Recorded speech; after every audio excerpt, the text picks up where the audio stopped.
Welcome simple life with DK. அயில மீன் குழம்பு செய்ய போகிறோம் பாருங்கள். நாங்கள் அரைச்சி தான் செய்வோம் எப்பயும்.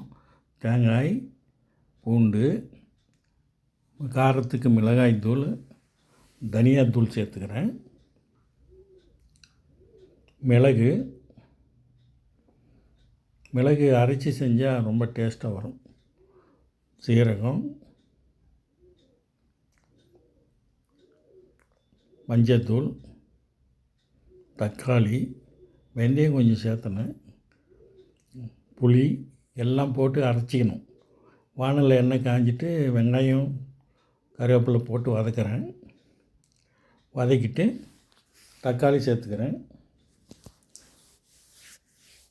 உப்பு தேவையான அளவு போட்டு மஞ்சத்தூள் கொஞ்சம் சேர்த்து நல்லா வதக்கலாம். பாரு, அரைச்சி வச்சதை காமிக்கிறேன். அரைச்ச மசாலா எண்ணெயில் வதங்கணும் கொஞ்சம் நேரம். எங்கள் சேனல் லைக் பண்ணுங்கள், ஷேர் பண்ணுங்கள், சப்ஸ்கிரைப் பண்ணுங்கள். தேவையான அளவு தண்ணி ஊற்றி நல்லா கலக்கிட்டு நல்லா கொதிச்சா தான் புளியோட டேஸ்ட் வரும். மீன் குழம்பும் ரொம்ப டேஸ்ட்டாக இருக்கும். எண்ணெய் பிரிஞ்சு வந்துட்டோம், மீனை போடுற பாருங்க.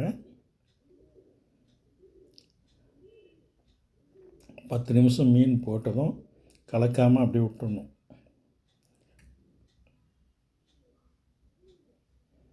மீன் போட்டாச்சு, நல்லா ஃப்ரெஷ்ஷாக கிடச்சிச்சு. அயில மீன்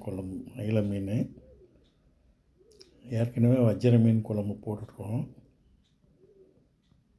மூடி வச்சுட்டேன். பாருங்கள், எடுத்து காமிக்கிறேன். இப்போது 10 நிமிஷம் ஆயிடுச்சு. மீனெல்லாம் வெந்துடுச்சு. கொத்தமல்லி இலை போட்டு மூடி வச்சுட்டு ஒரு 5 நிமிஷம் முன்னே போதும். ஒரு திருப்பி காமிக்கிறேன் பாருங்கள். சுவையான அயில மீன் குழம்பு ரெடி. நீங்களும் செஞ்சு பாருங்கள். சாப்பிட்டு பார்த்துட்டு சொல்லுங்கள். நன்றி, வணக்கம், பை பை.